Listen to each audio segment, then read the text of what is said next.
Praise the Lord. ஹல்லேலூயா. ஆமென். கர்த்தர் நல்லவர், உயர்ந்திருப்பாராக. கண்மலையானவர் துதிக்கப்படுவாராக. கர்த்தருடைய வார்த்தைக்கு நேராக என்னுடைய இருதயத்தை சிந்தையை திருப்பிக் கொள்வோம். கர்த்தர் நம்மோடு கூட இடைப்பட போதுமானவராக இருக்கிறார். சிலுவை என் ஆத்மாவுக்கு என்ன செய்கிறது? உத்தரவாதம் எடுக்கிறது. கர்த்தருடைய இரத்தம் என் ஆத்மாவுக்கு உத்தரவாதமாக என்ன செய்கிறது? நிற்கிறது. ஆத்மாவை அழிக்க வல்லவருக்கு பயப்படுங்க, சரீரத்தை அழிக்க வல்லவருக்கு என்ன செய்யாதீங்க? பயப்படாதீங்க. ஆத்மாவையும் ஆவியையும் நரகத்திலே அழிக்க வல்லவர் ஒருவருக்கு என்ன செய்யுங்க? பயப்படுங்க. ஏன்னா அவர் ஒருத்தர் தான் ஆத்மாவுக்கு கேரண்டி. அவர் ஒருத்தர் தான் என் ஆத்மாவுக்கு உத்தரவாதம் எடுக்கிறவர். அவரால் மட்டும்தான் என் ஆத்மாவை என்ன செய்ய முடியும்? அழிக்க முடியும். வேற ஒருவராலும் என் ஆத்மாவை தொடக்கூட என்ன செய்ய முடியாது? ஆமாம், முடியவே முடியாது. ஏன்னா அது கர்த்தர் கொடுத்த தீபம். ஆமென். அந்த ஆத்மா யார் கொடுத்தது? மனுஷன் கர்த்தருடைய நாசியிலிருந்து வருகிற சுவாசத்தை பெற்றுக்கொண்ட போது அவன் ஜீவ ஆத்மாவானான். ஆமென். ஜீவ ஆத்மா தேவனுடைய நாசியிலிருந்து நமக்கு பெறப்பட்ட ஜீவனாக இருக்கிறது. ஆமென். மனிதன் ஆவி, ஆத்மா, சரீரம் மூன்றையும் உடைய முழு மனிதனாக இருக்கிறான். அல்லேலூயா. ஆவி கர்த்தர் தந்த தீபம், ஆத்மா அதான் உங்கள் சுவாசம், ஜீவ சுவாசம். அப்புறம் இந்த வெளிப்பிரகாரமாக இருக்கிற இந்த சரீரம். இந்த சரீரத்தை கூட அவர் என்ன செஞ்சிருக்கிறாருன்னா ஸ்பெஷலாக படைச்சிருக்கார். ஒவ்வொரு சரீரத்தை போல் ஒரு சரீரம் என்ன செய்யாது? இருக்காது. ஒரு உடலை போல் ஒரு உடல் என்ன செய்யாது? ஒரு ரேகையை போல் ஒரு ரேகை என்ன செய்யாது? ஆமாம், நம்ம தேசத்தில் 100 கோடி பேர் இருக்கிறாங்கன்னா 100 கோடி பேருக்கும் 100 கோடி ரேகை இருக்குது. ஆமென். 100 கோடி பேருக்கும் 100 கோடி கண்விழிகளுடைய வித்தியாசம் இருக்குது. ஆமென். 120 130 தாண்டி போயிட்டு இருக்குன்னு சொல்கிறாங்க. நமக்கு ஒரு ஆவரேஜாக 100 எடுத்துக்கிறோம். ஆமென். கவனிங்க, ஆண்டவர் எல்லாவற்றையும் ஸ்பெஷலாக என்ன செய்கிறார்?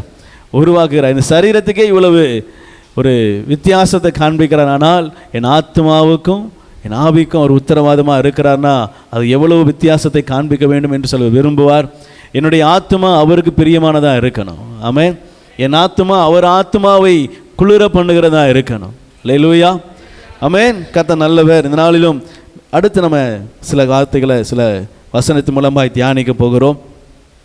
மார்க் 12ஆம் அதிகாரம் 33ஆம் வசனத்தில் முழு இருதயத்தோடும் முழு மனதோடும் முழு ஆத்மாவோடும் முழு பலத்தோடும் அவரிடத்தில் அன்பு கூறுகிறதும் தன்னிடத்தில் அன்பு கூறுகிறது போல் பிறனிடத்தில் அன்பு கூறுகிறதுமே சர்வாங்க தகனம் முதலிய பலிகளை பார்க்கிலும் முக்கியமாய் இருக்கிறது, மிக முக்கியமாய் இருக்கிறது. அல்லேலூயா. சிலுவையிலே நம்முடைய ஆண்டவராக இயேசு கிறிஸ்து அவருடைய ஆத்மாவை சிலுவையிலே ஊற்றி நம்முடைய மீட்புக்காக அவர் எல்லாவற்றையும் இழந்ததினால ஆண்டவரிடத்தில் நாம் அவருடைய ஜீவனுக்கு ஈடாக என்ன செய்திருக்கிறோம்? ஜீவனை பெற்றிருக்கிறோம். அல்லேலூயா. இப்போ அவர் ஜீவன் என் ஜீவனுக்கு ஈடாக என்ன செஞ்சிருக்குது? மரித்திருக்கிறது. நான் மரிக்க வேண்டிய இடத்துல அவருடைய ஆத்மா அங்கே ஜீவன் அங்கே பறிகொடுக்கப்பட்டது, பலியாக்கப்பட்டது, பரிகாரமாக்கப்பட்டது. சிலுவையிலே அனைத்தும் எனக்காய் செய்யப்பட்டது. காரணம் என்னன்னா என் ஆத்மா அவர் மீது என்ன செய்யணும்? பற்றுதலாக இருக்க வேண்டும் என்பதற்காக. அதனால தான் ஆண்டவர் எழுதுறாரு, உன் முழு இருதயத்தோடும் உன் முழு மனதோடும் முழு ஆத்மாவோடும் முழு பலத்தோடும் அவரிடத்தில் அன்பு கூறுகிறதும் தன்னிடத்தில் அன்பு கூறுகிறது போல் பெண்ணிடத்தில் அன்பு கூறுவதுமாகிய சர்வாங்க தகனம். ஆண்டவர் சொல்கிறாரு, இதெல்லாம் சர்வாங்க தகன பலிக்கு ஒப்பா என்ன செய்கிறது? சர்வாங்க தகன பலினா என்னது? ஏதோ நீங்கள் சொல்கிறீங்க, நாங்கள் கேட்குறோம். திடீர்னு கேட்டீங்கன்னா நாங்கள் என்ன சொல்லுவோம் அப்படின்றீங்களா? சர்வ அங்க தகன பலி. ஆமென். சர்வம்னா முழுதுன்னு அர்த்தம். அங்கன்னா சந்து சந்தா துண்டிக்கிறதுன்னு அர்த்தம். அல்லேலூயா. ஒரு தகன பலி அப்படின்னா சர்வ அங்க தகன பலினா மொத்த சரீரத்தையும் துண்டு துண்டாக என்ன செய்கிறது? தகனமாக ஒரு ஆடை பலி செலுத்துகிறாங்க அப்படின்னா அதை என்ன செய்வாங்க? அவருடைய முறைமையின்படி அதை சந்து சந்தா என்ன செய்யணும்? துண்டிக்கப்பட வேண்டும். அது அதுக்கப்புறம் பலிபீடத்தில் ஏற்றப்பட வேண்டும். அதுக்கப்புறம் அது பலியிடப்பட வேண்டும். அதோடைய சாம்பல் கீழே விழும். அது ஊருக்கு ஒதுக்குப்புறமாக கொட்டப்படும். ரத்தம் அசைவாட்டு பலியாக போகும். ஆமென். நிறைய காரியங்கள் அதில் பலிபீடத்தில் நடக்கும். இப்போ ஆண்டவர் சொல்கிறாரு இங்கே, இதுவே சர்வ அங்கே என்ன செய்யும், தகன பலியாய் முதலை பார்க்கிலும் முக்கியமானது, அதை விட முக்கியமானது அப்படின்னு செய்கிறார் சொல்கிறார். எதை சொல்கிறாருன்னா, உங்கள் முழு இருதயம், வேதம் சொல்லுது மகா திருக்குள்ளதும் மகா கேடுள்ளதுன்னா எது அது சொல்லுங்கள். ஏன் இருதயம்? அல்லேலூயா. எப்பவுமே நம்மளை சேர்த்துக்கணும். ஏன்னா நம்ம ஒன்றும் அவ்வளோ என்ன செய்யலை, இன்னும் பர்ஃபெக்டாக ஆகலை, அதுக்காக முயற்சி பண்ணி கொண்டு இருக்கிறோம். அல்லேலூயா. மகா திருக்குள்ளதும் மகா கேடுள்ளதும் எது? என் இருதயம். என் இருதயத்தில் அப்பப்போ மகா திருக்கும் மகா கேடு என்ன செய்யுது, வந்து எட்டி எட்டி பார்த்துட்டு என்ன செய்யுது போகுது. இந்த நண்டு பொந்துக்குள்ளேருந்து வந்து எட்டி எட்டி பார்த்துட்டு போகும் பார்த்தீங்களா, அந்த மாதிரி திடீர்னு வரும்பொழுது இந்த ஜென்ம ஸ்பாபமும் இந்த ஜென்ம காரியங்களும் நம்முடைய சுயமும் அப்பப்போ என்ன செய்யுது, அது எங்கே தோன்றுறது அப்படின்னா உங்கள் இருதயத்தில் என்ன செய்கிறது, தோன்றுகிறதா இருக்கிறது. அதனால தான் ஆண்டவர் சொல்கிறார், உன் இருதயத்தை எனக்கு தா. உங்கள் இருதயத்தில் என்ன செய்யணும், ஆண்டவரை முழுமையுமா விசுவாசம், உங்கள் இருதயத்தை முழுமையுமா கர்த்தரிடத்தில் ஒப்பு கொடுக்கணும். ஆண்டவர் சொல்கிறார், உங்கள் திருக்குள்ளதும் மகா கேடுள்ளதுமாக இருதயத்தை என்னிடத்தில் கொடுத்தீங்கன்னா அதை மகா பரிசுத்தமான இடமா என்ன செஞ்சிருவேன், மாற்றுவேன். அப்புறம் மனிதனுடைய அவயவங்கள் ஒவ்வொரு இடமும் முக்கியமான இடம். அப்புறம் முழு மனது, மனதுனா சிந்தை.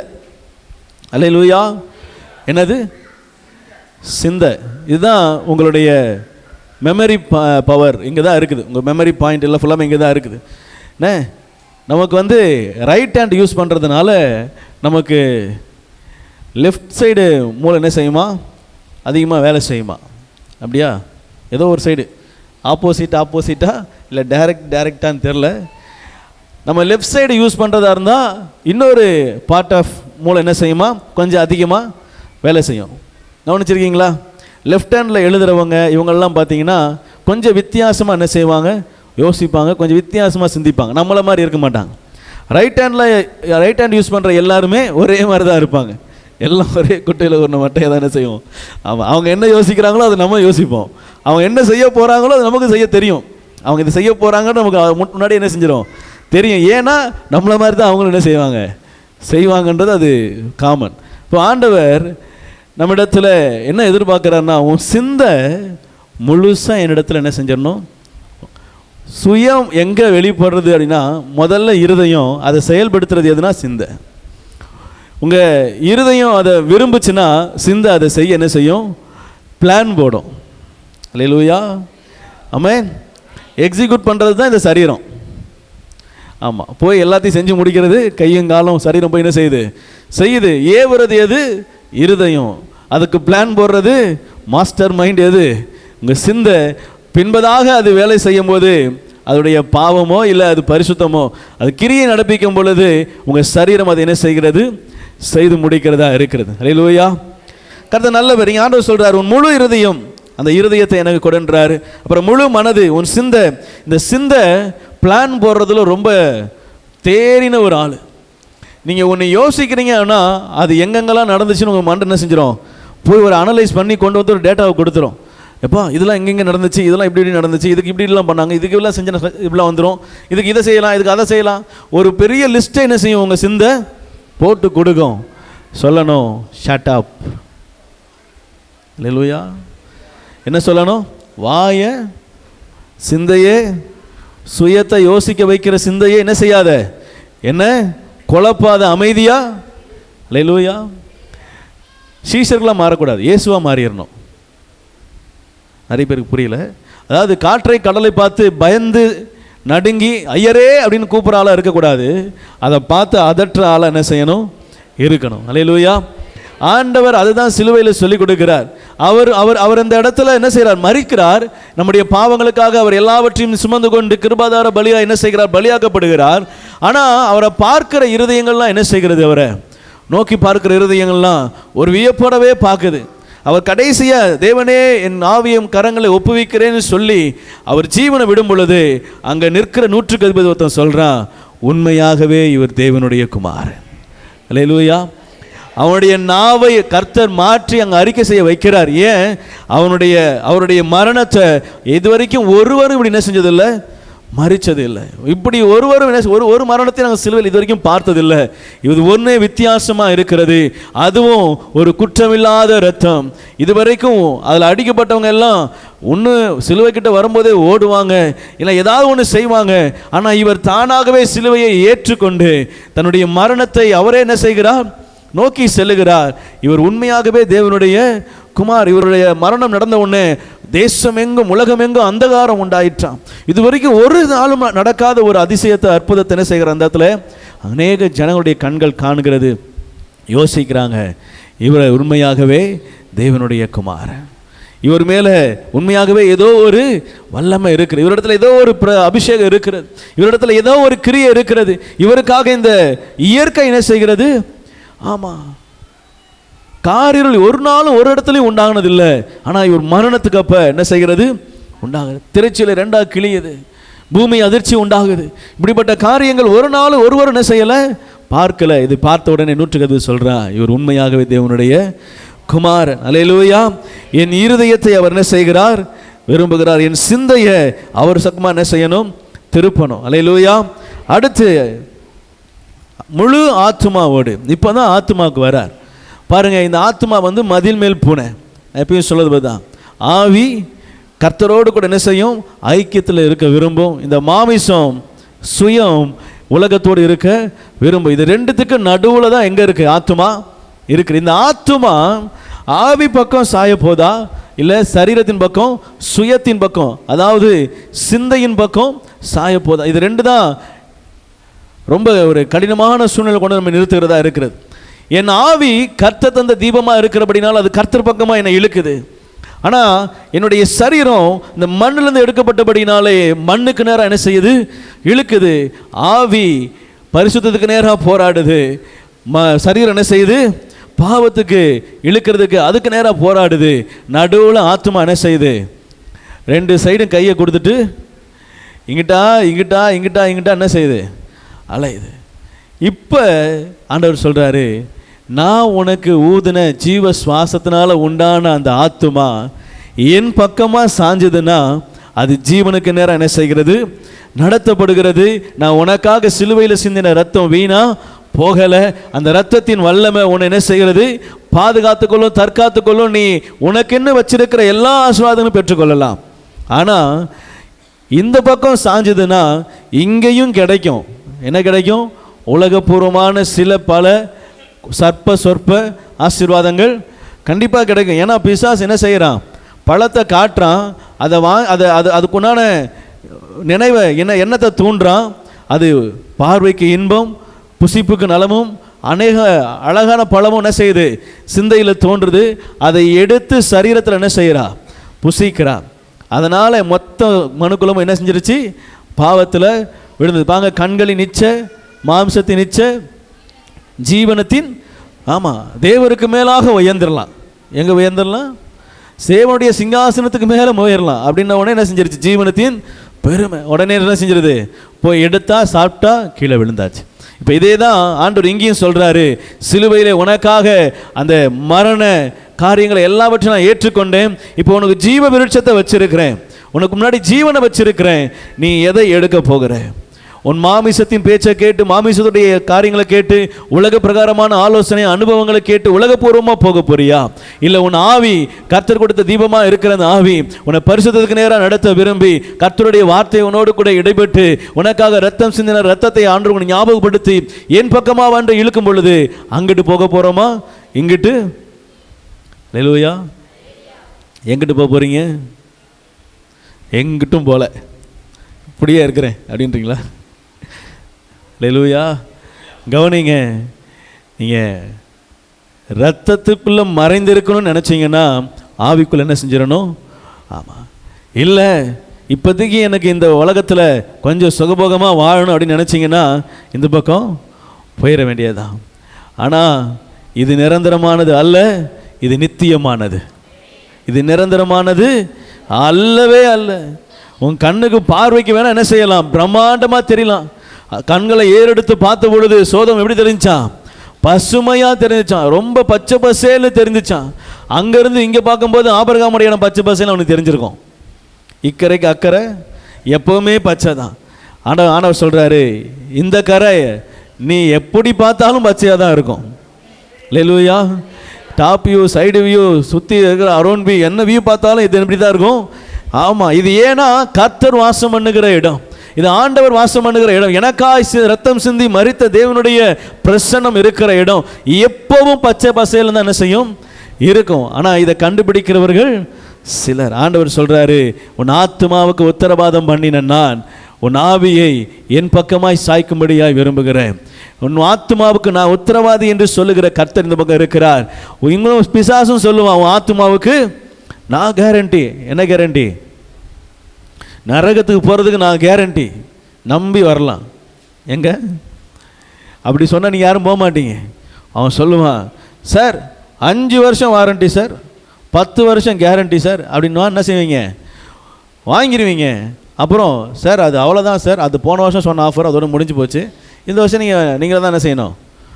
இது பிசாசு கொடுக்குற ஆஃபர். சொல்லும் போது எப்படி தான் இருக்கும், பெருசாக இருக்கும், அப்படிதான் ஆச்சா பூச்சான் இருக்கும். போனதுக்கப்புறம் மேலேருந்து கீழே நீ விழுந்தா எனக்கு என்ன, நீ மேலேருந்து கீழே விழாமல் நின்று அங்கே இருந்தா எனக்கு என்ன, என் பக்கம் வந்தாச்சு, நீ எப்படி போனாலும் எங்கே தான் வரணும், நரகம் தான். இப்போது உங்கள் சரீரத்தில் உங்கள் சிந்தையில் யோசிக்கிற காரியங்களை நன்றாக யோசிங்க. நம்ம கர்த்தருக்கு ஏதுவானதை யோசிக்கிறோமா, கர்த்தருடைய ஆவியானோட துணையோடு யோசிக்கிறோமா, அந்த பலத்தில் தான் நம்ம கடந்து செல்கிறோமா என்பதை ரொம்ப யோசிங்க.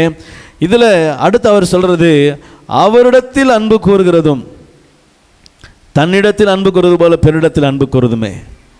இப்போது ஆண்டவர் இங்கே கடைசியாக கற்பனைக்கு வராரு, உன்னிடத்தில் அன்பு கூறுவது போல பேரிடத்திலும். ஆமாம், ஏற்கனவே நான் உங்களுக்கு நிறைய வர சொல்லிட்டேன். நான் அந்த 3 காரியங்களை மாத்திரம் உங்களுக்கு மீண்டும் ஞாபகம். இருதயம், உன் மனது, உன் ஆத்துமா, இது 3ம் முழுதாக என்ன செய்யணும், ஆண்டவர் சமூகத்தில் ஒப்பு கொடுக்கப்படுமானால் ஆண்டவர் சொல்கிறாரு, உங்கள் ஆத்மாவுக்கு நான் கேரண்டி. அல்லேலூயா. ஒரு சாதாரண உலக பொருளை வாங்கி அவன் சொல்கிற மாதிரி நீங்கள் யூஸ் பண்ணலை அப்படின்னா அதுக்கு கேரண்டி கிடையாது. செல்லை வாங்குறீங்க, 1 வருஷம் கேரண்டி, தண்ணியில் போட்டால் கேரண்டி கிடையாது. ஆக்சிடெண்ட் ஆகி ஏதாவது டயரில் வச்சு உடஞ்சா சுக்குநூறு ஆனால் கேரண்டி கிடையாது. சில பொருள்கள்லாம் சில காலத்தான் கேரண்டி, அதுக்கப்புறம் கேரண்டி கிடையாது. ஆனால் ஆண்டவர் சொல்கிறாரு, உன் லைஃப் லாங்க்கு நான் கேரண்டி, ஆனால் இதை நான் சொல்கிற மாதிரி தான் என்ன செய்யணும், நீ நடக்கணும். அல்லேலூயா. என் ஆயுசு முழுவதுக்கும் ஒருத்தர் கேரண்டி பண்ணுறாரு. அவர் ரொம்ப எளிமையாக சொல்கிறாரு, உன் இருதயத்தை எனக்கு உன் முழு சிந்தையோடு இடத்துல அன்பு கோரு, உன் முழு பலத்தோடு இடத்துல அன்பு கோரு. கவனிங்க, முழு பலம் ஆண்டவரிடத்தில் அநேக நேரத்தில் காணாமல் போயிடுது. முழு பலத்தோடு அன்பு கூறுங்கள்னு சொன்னால் அதோடைய வார்த்தையை கேட்டு கேட்டு கேட்டு கேட்டு பழக பழக புளிக்கும் சொல்லுவாங்களே பால், அது மாதிரி கேட்டு கேட்டு கேட்டு கேட்டு பழகிருச்சு. ஆமாம், அதான் சொல்லுவாங்க, அப்பா சொல்லுவாங்க, ஆமாம் அப்படி தான் சொல்லுவாங்க, நம்ம ஆட்டுக்கு அப்படி தான் இருக்கிறோம் அப்படின்னா அப்படி தான் என்ன செய்கிறாங்க. இப்போ அது அப்படியே பழக்க கிறிஸ்தவங்களை இப்போ மாறிட்டோம். முதல்ல வந்து பாரம்பரிய கிறிஸ்தவங்களாக இருந்தாங்க, அப்புறம் வந்து கொஞ்சம் கொஞ்சம் மாறி கொஞ்சம் ஆவிக்குள்ளே வந்த மாதிரி இருந்துச்சு. இப்போ பழக்க கிறிஸ்தவங்களாக மாறிடுச்சு. வழக்கம் அது பழக்கமாக என்ன செஞ்சிருச்சு மாறி. எப்படி வாரந்தோறும் நீங்கள் என்ன சொன்னாலும் நான் இப்படி தான் என்ன செய்வோம் வருவோம், வாரந்தோறும் நீங்கள் என்ன சொன்னாலும் நான் இப்படி தான் என்ன செய்வோம் இருப்போம், வாரந்தோறும் நீங்கள் என்ன சொன்னாலும் நான் இப்படி தான் என்ன செய்வோம். அல்லேலூயா. உங்கள் ஆத்மாவுக்கு கேரண்டி யாரு? யாரு? ஆண்டவரா? ஆண்டவர் தாங்க கேரண்டி. அல்லேலூயா. ஆனால் அதுக்கு நம்ம தகுதியானவங்களாம் என்ன செய்யணும், கொஞ்சம் நம்ம ஆராய்ந்து பார்த்துக்கணும். ஆமென். கவனிங்க, எல்லா இடத்துலையும் ஆண்டவர் நம்மளை ஆசீர்வதிக்க விரும்புகிறாருங்க. நீங்கள் எத்தனை பேர் ஏற்றுக்கொள்கிறீங்களோ ஏற்றுக்கொள்ளலையோ, இதுதான் சத்தியம். ஆண்டவர் என்னை எல்லா இடத்துலையும் ஆசீர்வதிக்க விரும்புகிறார். என் ஆத்மாவுக்கு அவர் கேரண்டி அப்படின்னு கேரண்டி பண்ணுறார். நான் தான் உன் ஆத்மாவுக்கு, என்னை தவிர வேறு ஒருவர் தேவன் இல்லை, நானே கர்த்தர். அவர் சொல்லும் போதெல்லாம் அடித்து சொல்வார், நான் ஒருவரே தேவன். இஸ்ரவேலே கேள், உன் தேவனாகிய கர்த்தர் ஒருவரே கர்த்தர். அவர் ஒருத்தர் மாத்திரம்தான் ஆண்டவர். உலகத்தில் தேவர்கள் உண்டு என்று சொல்லலாம், ஆனால் தேவர்களுக்கெல்லாம் தேவன் அவர் ஒருவர் மாத்திரம்தான். அவர் ஒருவர் தான் ராஜாதி ராஜா, அவர் ஒருவர் தான் கத்தாதி கர்த்தர். வேதம் அனைத்தும் உண்மை. அவர் கடைசி நாட்களில் பூமியில் வந்து நிற்பார். அப்போ அவரை பரியாசம் பண்ண வாயெல்லாம் என்ன செய்யும்? அப்போ என்னென்ன பேசணுமோ அப்போல்லாம் என்ன செய்யும்? பேசி புலம்பி அதெல்லாம் பண்ணும். ஆனால் இப்போ நான் சொல்ல வருகிறது சபைக்கு. ஆண்டவர் சொல்கிறார், உங்கள் ஆத்மாவுக்கும் என் ஆத்மாவுக்கும் ஒருத்தர் சொல்கிறாரு, நான் கேரண்டி. ஆனால் உன் முழு இருதயம், உன் முழு சிந்தை, உன் முழு பலம், இது என்ன செய்யணும்? முழு ஆத்மாவோடு என்னில் அன்பு கூறணும். அல்லேலூயா. கரும்பு தின்ன கூலி அப்படின்னு ஒரு பழமொழி கேள்விப்பட்டிருக்கீங்களா? கரும்பு திங்கிறதுக்கு யாராவது கூலி வாங்குவாங்களா? திங்கிறது கரும்பு, அதுக்கு கூலி வேணுமா? அப்படி கொடுத்தா வேணான்னு சொல்லுவோமா? இப்போ உங்களுக்கு ஒரு வேலையை கூப்பிடுறாங்க, வாங்க சக்கரை ஆலையில் உங்களுக்கு ஒரு வேலை, தினந்தோறும் 10 கரும்பு என்ன செய்யணும்? ஒரு கரும்புக்கு 5000 ரூபா உங்களுக்கு சம்பளம், 10 கரும்புக்கு. ஆமாம், நீங்கள் 1000 கணக்கில் சம்பாதிக்கிற வாய்ப்பு. அப்படி என்ன செய்கிறோம்? கூப்பிட்டா கியூ எப்படி நிற்கும்? ஆமாம், அந்த கம்பெனிலேருந்து நம்ம ஊர் வரைக்கும் கியூ நிற்க வாய்ப்பு இருக்குது. ஏன்னா அப்படி ஒரு வாய்ப்பு எங்கேயாவது கிடைக்காதான்னு இப்போ என்ன செய்கிறோம்? நம்ம கரும்பு திங்கிறதுக்கு கூலி தராங்க. 10 கரும்பு தான், நம்ம விட்டு 50 கரும்பு மேய்ஞ்சி தள்ளுவோம். ஆனால் 10 கரும்பு தான் அவங்க ஆர்டரை சொல்கிறாங்க. அது ரொம்ப ஈஸியாக என்ன செஞ்சிடலாம்? சாப்பிட்றலாம். இது கூப்பிட்டா என்ன செய்வோம்? போவீங்களா, போக மாட்டீங்களா? ஆண்டவர் சொல்கிறாரு, என் சமூகத்தில் உட்காந்து இல்லை தினந்தோறும் காலையில் எந்திரிச்சு என்னை நோக்கி பார்த்து அப்பான்னு கூப்பிடு, அது போதுன்றார். அல்லேலூயா. முழு மனசோட கள்ளங்கபடம் இல்லாமல் ஆண்டவரை நோக்கி பார்த்து, ஆண்டவரே என்னை இன்னைக்கு காலையில் எந்திரிக்க வச்சிங்களே, நன்றி அப்பா. இந்த காலையில் எனக்கு உங்கள் கிருபையை கொடுத்தீங்களே, நன்றி அப்பா. என் கண்ணில் வெளிச்சத்தை கொடுத்தீங்களே, நன்றி அப்பா. என்னைக்கு நாள் முழுசும் இதுதான் அவர் அன்பு கூறுறது. உங்களை நான் நேசிக்கிறேன் ஆண்டவரே, இன்னும் உங்களை நேசிப்பேன் அப்படின்னு ஒரு வார்த்தை நீ காலையில் எழுந்து சொல்ல மாட்டீங்களான்னு எதிர்பார்க்குறார். இதுக்கு அவர் ஆத்மாவுக்கு கேரண்டி வேறு என்ன செய்கிறாரு? இந்த வார்த்தை சொல்கிறதுக்கு வலிக்க போதா நமக்கு? நம்ம எவ்வளோ வார்த்தை அல்வாவாக பேசுகிறோம், இந்த 4 வார்த்தை பேச மாட்டோமா? இது நீங்கள் ஆண்டவர் பார்த்து சொன்னீங்கன்னா, அன்பு கூர்ந்தீங்கன்னா, உங்கள் முழு இருதயத்தோடு, முழு பலத்தோடு, முழு ஆத்மாவோடு நீங்கள் அன்பு கூறும்போது ஆண்டவர் சொல்கிறாரு, உன் ஆத்மாவை நான் என்ன செய்கிறேன்? பாதுகாக்கிறவராக இருக்கிறேன். அல்லேலூயா. ஆமென். கடைசி ஒரு வசந்த வாசித்து முடிக்கலாம்.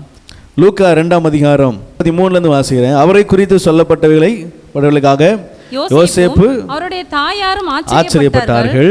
பின்னும் சிமியோன் அவர்களை ஆசீர்வதித்து அவருடைய தாயாகிய மரியாளை நோக்கி, இதோ அநேகருடைய இருதய சிந்தனைகள் வெளிப்படத்தக்கதாக இஸ்ரவேலில் அநேகர் விழுகிறதற்கும் எழுந்திருக்கிறதற்கும் விரோதமாக பேசப்படும் அடையாளம் ஆவதற்கும் இவர் நியமிக்கப்பட்டிருக்கிறார்.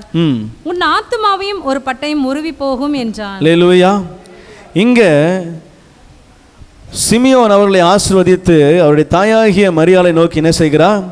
அநேகருடைய இருதய சிந்தைகள் வெளிப்படத்தக்கதாக, இஸ்ரவேலில் அநேகர் விழுகிறதற்கும் அநேகர் என்ன செய்திருக்கிறோம்? எழுகிறதுக்கும் விரோதமாக பேசப்படும் அடையாளத்துக்கும் என்ன செய்கிறார்? இவரை ஆமாம் நியமிக்கப்பட்டிருக்கிறார். அப்போ சொல்கிறாரு மரியாளை பார்த்து, உன் ஆத்மாவையும் ஒரு பட்டம் என்ன செய்யும்? உருவி போகும். அல்லேலூயா. கவனிங்க, நான் சீக்கிரமாக துரிதமாக முடிக்கிறேன், சிம்பிளாக சொல்லி முடிக்கிறேன். கவனிங்க, என் இருதயம் என்னுடைய பிள்ளை மீது என்ன செய்கிறது? ஆமாம், அதிக அளவில் பாசமாக இருக்குது. இப்போது என் இருதயத்தில் அப்படிப்பட்ட ஒரு வார்த்தை கேட்கிறது. நீ இயேசுவை குறித்து அவர் சொல்லும்போது சிமியோன் சொல்கிறார், ஆசீர்வதித்து மரியாள் நோக்கி, உன்னுடைய இருதய சிந்தைகளை வெளிப்படத்தக்கதாக இஸ்ரவேலில் அநேகர் விழுகிறதுக்கும் எழுகிறதுக்கும் இவர் என்ன செய்வார்? இவர் ஒரு காரணமாக இருப்பார். அநேகர் எழுவாங்க, அநேகர் என்ன செய்வாங்க? விழுந்து போவாங்க. இப்போ சிலுவையை சுற்றி நின்று இவர் சிலுவையில் அறையும் சொன்னதெல்லாம் யார்? அவரோட கூட இருந்த அந்த ஊரால் தான், அதே யூத ஜனம்தான், அதே கூட்டம்தான். இப்போ அவங்க எல்லாம் விழுகிறதுக்கு என்ன செய்கிறாங்க? சில காரியங்களை செய்கிறாங்க. ஆனால் அதே கூட்டத்தில் அவரால் சுகம் பெற்ற, அவரால் அற்புதங்களை பெற்ற, அவரால் குணமான அநேகர் என்ன செய்கிறாங்க? அவங்களும் என்ன செய்கிறாங்க? சுற்றி நிற்கிறாங்க. அவர் பவனியாக போகும் பொழுது, அவர் சிலுவையை சுமந்து போகும் பொழுது அநேகர் அவருக்காக என்ன செய்கிறாங்க? அழுகிறாங்க. அநேகர் அவருக்காக பரிதபிக்கிறாங்க. சிரேனை ஊராகிய சீமோன் என்ன செய்கிறான்? அவனை கூப்பிட்டு சிலுவையை சுமந்து போக சொல்கிறாங்க. அவனுக்காக என்ன செய்கிறா? சிலுவையை அவன் சுமக்கிறான். இங்கே இவன் ஆத்துமாவை ஒரு பட்டை என்ன செய்கிறது? உருவி போகிறதா இருக்கிறது. என்னன்னா, உன் பிள்ளை என்ன செய்யும்? உன் மகன் இயேசு கிறிஸ்துவாகி உன் மகன் என்ன செய்ய போகிறான்? அவர் மரிக்கணும். அல்லேலூயா, அல்லேலூயா. இப்போ இந்த தாயாருடைய இருதயத்தை என்ன செய்கிறது? ஒரு பட்டயம் உருவி போகிறது. இப்போ இந்த வார்த்தையை கேட்கும்போது அவங்க யோசிக்கிறாங்க, என் பிள்ளை என்ன செய்ய போகுது? மரிக்க போகுது. எல்லா விஷயமும் அவருக்கு தெரியும். நான் எப்படி வந்தேன், நான் எப்படி மறிக்க போகிறேன், எதற்காக வந்தேன், இது எல்லாம் அவருக்கு தெரியும். ஆனால் இவர்கள் தாயாக இருக்கிறதுனால, அவரிடத்துல அதிக பாசம் வச்சதுனால அவர் என்ன செய்கிறாருன்னா, இவரை விட்டு தூரம் என்ன செய்கிறாரு? போகிறார். கவனிங்க, அவர் உங்களுக்காக எனக்காக செய்த தியாகங்களை நான் கொஞ்சம் கொஞ்சமாக அப்படி விவரிக்கிறேன். தன்னுடைய தாயாரை விட்டு என்ன செய்கிறார்? தூர போகிறார். தன்னுடைய தாயை அவாய்ட் பண்ணுறார். அவரை பார்க்க வராருன்னு சொல்லும் பொழுது அவர் சொல்கிறாரு, இங்கே இருக்கிற என் வார்த்தையை கேட்குற இவர்களே எனக்கு தாயாரும் சகோதரருமாக இருக்கிறாங்க, அவர்களை என்ன செய்யலை, பார்க்க விரும்பலை, சொல்ல என்ன செய்கிறாரு பாருங்க. அவர் என்ன காரியத்துக்காக வந்தார் என்பதை அவர் அறிந்தபடியினால, அவர் எதற்காக அழைக்கப்பட்டார், எதற்காக தெரிந்து கொள்ளப்பட்டார், நேற்று நான் ஒரு வசனத்தை சொன்னேன், இதற்காகவே இந்த வேலைக்கு என்ன செய்தேன், வந்தேன் அப்படின்னு அவர் சொல்றார். ஒருவேளை நான் இந்த காரியத்தை விடுதலையாக்கும் என்று சொல்வேனோ? இல்லையே, இந்த காரியத்துக்காக தான், இந்த வேலைக்காக தான் இந்த உலகத்துக்கு என்ன செஞ்சேன், வந்த. இதை அவர் அறிந்தவராய் செயல்பட. ஆனால் மரியாளோ பாசத்தின் நிமித்தம் என்ன செய்கிறாங்க? அவரை சுற்றி வராங்க. ஆனால் ஆண்டவர் என்ன செய்கிறார்? அவர்களை அவாய்ட் பண்ணுறார். பெத்த தாய் என்ன செய்கிறார்? அவர் அவாய்ட் பண்ணுறார். யாருக்காகனா? உங்களுக்காக, எனக்காக. அல்லேலூயா. இந்த வார்த்தையை அவள் கேட்கும் பொழுது அவள் இருதயத்தில் என்ன செய்கிறதா? ஒரு பட்டயம் உருவி போகத்தக்கதாக இருக்கிறது. அநேகர் விழுகிறதற்கு, அநேகர் எழுவதற்கு இவர் காரணமாக இருப்பார். ஆனால் அது இவருடைய மரணத்தில் என்ன செய்யும்? நிகழும். அல்லேலூயா. அந்த பெற்ற தாயுடைய ஆத்மா வியாகுலப்படுகிறதா இருந்தாலும் கடைசி நேரத்தில் அவர் சொல்கிறாரு, அந்த ஆத்மாவில் பட்டயம் உருவி போன இடத்துல காயங்கட்டுறாரு, ஸ்திரீயே அதோ உன் மகன். அல்லேலூயா, அல்லேலூயா. இதுவரைக்கும் நான் உன் மகன் இல்லை, நான் எதற்காக வந்தேன்னு உனக்கு தெரியும், நான் எப்படி உன் வயிற்றில் உருவானேன் என்று உனக்கு தெரியும், நான் எதற்காக அழைக்கப்பட்டேன் என்று உனக்கு முன்பதாகவே தீர்க்கதரிசனமாய் உரைக்கப்பட்டது. இவருக்கு இயேசு என்று பெயரிடுவாயாக, இவர் தம்முடைய ஜனங்களின் பாவங்களை நீக்கியவர் ரட்சிக்கிறவராக இருப்பார். ஆகவே அவர் பாவங்களை நீக்கி ரட்சிக்கிறதுக்காக தான் பிறக்கப்பட்டார், உனக்கு ஏற்கனவே தீர்க்கதரிசனமாக சொல்லப்பட்டாயிற்று. ஆனால் இருந்தாலும் அந்த இருதயத்தின் பட்டயத்தை உருவி போன அந்த இடத்தை அவர் காயங்கட்டும்படியாய் அந்த இடத்துல அவர் அதை சரி செய்கிறார். ஆனால் அவருடைய இருதயமும் கொஞ்சம் அங்கலாய்க்கிறது தான் இருக்கிறது. அல்லேலூயா. கடைசி நேரத்தில் அவங்கள யோசிக்கலைன்னா, ஒரு தாய் இதோ உன் மகன் என்ன செய்ய மாட்டார், அவங்க மேலே என்ன செய்கிறார்? ஒரு கரிசனையோடு இருக்கிறார். அல்லேலூயா. ஆண்டவர் பாருங்களேன், அவர் எந்த முக்கில் எந்த வேலையில் இருந்தாலும் உங்களையும் என்னையும் குறித்து யோசித்துட்டே தான் இருப்பார். அவர் ஆத்மா நம்ம ஆத்மாவோடு தான் என்ன செய்கிறது? நினைவாக இருக்கிறது. அல்லேலூயா. காலையில் அந்த என் நினப்பாவே இருப்பவர் ஏசையா, அதில் அந்த ஏழை என்ன நினச்சவரை அப்படின்னு யோசிக்கும் போது, நான் ஒரு கிட்டத்தட்ட 20 நாளாக இங்கே தான் செய்கிறேன், இங்கே தான் இருக்கிறேன், புல்பிட்டே கதின்னு தான் இருக்கிறேன். அப்போ அந்த வார்த்தை என்னை ரொம்ப நொறுக்குச்சு. ஆண்டவரே, சிலுவையில் என்னை யோசிக்கிறதுக்கு நான் ஒரு பொருட்டே அல்ல. எனக்கு அம்மா அப்பா எல்லாம் இருந்தும் என்னை நீங்கள் அதிகமாக நேசிக்கிறீங்கன்னு உங்கள் நேசத்தை நினைக்கும் பொழுது என்னுடைய எல்லாமே ஆஃப் ஆகுது. என்னுடைய எல்லா சிந்தை, என்னுடைய எல்லா மைண்டும் ஆஃப் ஆகி உம்முடைய அன்பை மட்டும்தான் என்ன செய்யுது? யோசிக்குது. பாருங்க, எனக்காக ஏழை என்ன நினைச்சவரே, தாயின் கருவிலை என்னை தெரிந்தவரே, என்னுடைய தாயின் கருவிலை உருவாகும் முன்னமே என்னை நினைச்சிருக்கிறார். என்னை ஆசீர்வதிக்கிறதுக்காகவே அவர் சிலுவையில் எனக்காக, என் ஆத்மாவுக்காய் மரித்திருக்கிறார். என் ஜீவனுக்காய் அவர் ஜீவனை கொடுத்திருக்கிறார். என்ன நினைச்சு அவர் என்ன செய்திருக்கிறார்? இவ்வளவு காரியங்களை செய்திருக்கிறார். அல்லேலூயா. நான் பிறக்கிறதுக்கு முன்னாடியே எனக்காக அவ்வளோ செய்தாரே, எனக்கு இப்போ அவர் செய்யாமல் இருப்பாரா? என் ஆத்மாவுக்கு ஒரு காரியம்னா அவர் கலங்காமல் இருப்பாரா? அல்லேலூயா. உங்கள் ஆத்மாவுக்கு ஒரு கலக்கம் வருதுன்னா அதை நினச்சி அவர் தான் மிகவும் அதிகமாக என்ன செய்கிறார்? கலங்குகிறவராக இருக்கிறார். ஆனால் கிரியை செய்கிறதுல அவர் சித்தத்தின்படி தாங்க செய்கிறார். இதை நான் கண்டு உணர்ந்து அறிந்து பார்த்ததில் எனக்கு எவ்வளவு கலக்கம் வந்தாலும் அந்த கலக்கத்தில் என் கூட ஆறுதல் படுத்துவாரே தவிர அதை மாற்றி போடுவதற்கோ இல்லை அதை சரி செய்வதற்கோ அவருடைய வேலையை வச்சிருக்கிறார். அப்போ தான் அது என்ன செய்கிறது? சரியாகுது. அது வரைக்கும் நான் அவருடைய சமூகத்தில் இருக்கும் வரைக்கும் என்னை தேற்றி தேற்றி தேற்றி தேற்றி என்ன செய்கிறார்? கொண்டு போவார். ஆனால் அவர் சித்தத்தின்படி தான் என்ன செய்கிறார்? கிரியை செய்கிறவராக இருக்கிறார். கவனிங்க, உங்கள் ஆத்மாவுக்கு அவர் உத்தரவாதியாக இருக்கிறார். அங்கலாய்க்கிற அந்த தாயாருடைய ஆத்மாவுக்கு அவர் உத்தரவாதியாக இருந்தார். கடைசி நேரத்தில் ஜீவனுடன் போது கூட அந்த ஆத்மாவை விட்டுட்டு போகணும்னு என்ன செய்யலை நினைக்கிறேன். அந்த ஆத்மாவுக்கு ஒரு துணையை ஏற்படுத்தி வச்சுட்டு போகணும்னு அந்த ஆத்மாவுக்கு அங்கலாய்க்கிற தேவன் உங்களுடைய என்னுடைய தேவனாக இருக்கிறார். அவர் உங்கள் ஆத்மாவை விட்டுருவாரா? அவர் உங்கள் ஆத்மாவை அழிந்து போகிறதுக்கு இடம் கொடுப்பாரா? அல்லேலூயா. பிசாசு உன்னை சுடகிலே புடைக்கிறதுக்கு என்ன செய்தான்? உத்தரவு வாங்கி கொண்டான். ஆனாலும் விசுவாசம் ஒழிந்து போகாதபடி உனக்காக ஜெபம் பண்ணுறேன். அல்லேலூயா. இதுதான் என் தேவனுடைய ஆத்மா. என் ஆத்மா சுலகளை புடைக்கிறதுக்கு என்ன செய்யுது? உத்தரவு வாங்கியாச்சு. இப்போ நான் புடைக்கப்பட்டு கொண்டு இருக்கலாம். ஆனால் என் ஆத்மாவுக்காக ஜெபிக்கிறவர், எனக்காக திறப்பில் நிற்கிறவர், எனக்காக வேண்டுதல் செய்கிறவர் என் ஆண்டவர். என் ஆத்மாவை குறித்து அதிக அக்கறை உள்ளவராக இருக்கிறார். உங்கள் ஆத்மாவை ஆவியின் பக்கமாக சாய பண்ணுவீங்கள் என்று சொன்னால் உங்கள் வாழ்க்கையில் நிரந்தர ஆசீர்வாதத்தை, நீங்கள் ஒரு நாளும் எதிர்பார்த்திராத ஆசீர்வாதத்தை உங்கள் இருதயத்தை காண, உங்கள் கண்கள் காண, உங்கள் சிந்தை அறிய அவர் உங்களுக்கு என்று அதை செய்து முடிக்க வல்லவராக இருக்கிறார். ஆமேன் சொல்லுவோமா? ஆமேன். உங்கள் இருதயத்தை கை வச்சு சொல்லுங்கள். ஆத்மாவே, ஆத்மாவே, ஆத்மாவே, கர்த்தரை சார்ந்துகள், கர்த்தரை சார்ந்துகள், கர்த்தரை சார்ந்துகள். உன் ஆத்மாவுக்கு அவரே இன்பமானவர். அல்லேலூயா, அல்லேலூயா. ஆமென்.